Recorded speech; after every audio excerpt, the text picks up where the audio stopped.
Hey guys, in this video I'm changing the serpentine belts on my 2013 Mazda 2. Show you how quick and easy it is. I'm going to do this all from the top.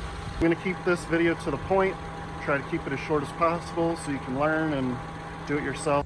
Alright, so this is under the hood on my Mazda 2. You can see what it looks like. This is the belt. Alright, so to remove the belt, I'm going to stick a wrench on this hex right here, which is the tensioner for the belt, and hopefully I can release some tension and slip the belt off. So whether you have to jack up the car and access it from the bottom kind of depends on what tools you use. Imagine you could get a breaker bar and a low profile socket from the top.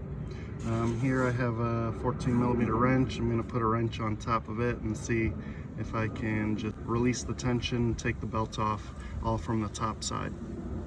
Okay, so here's what I got. I'm going to put some pressure.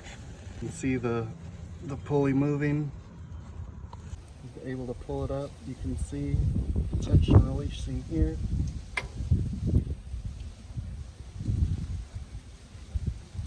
And there you go. The belt's off. I can let this relax. There, what I'm doing here is I'm pulling on the belt so that I can release it because it was kind of jamming up against the back firewall. There's the old belt. See, you know, these belts are usually they have Kevlar in them, so they aren't easy to break even when they're cracked. But when you see the cracking, it's probably a good idea to replace it. And this car has 114,000 miles now, and this is the original belt. So this is the replacement belt I got. I got a Gates belt. I worked with them in a past job of mine. They're probably one of the biggest names in belts. To me, they're a trustworthy belt.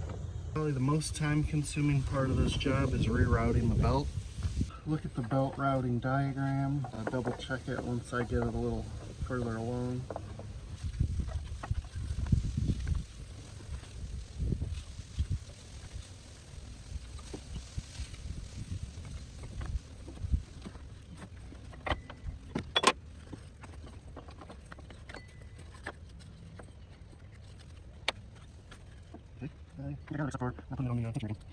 I may put it over the tensioner and try to slip it over the alternator since that's on top and I have better access to it.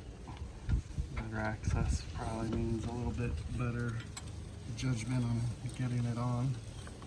Alright, so I have a 3/8 ratchet now with an extension bar. Since these are grooved belts, they need to be on the grooves, but you can't slide them into place afterwards. So the grooved pulleys go on the inside of the belt. The smooth pulleys always run on the back side of the belt. I'm gonna do what I did last time, yanking on the belt. See if I can get another ratchet.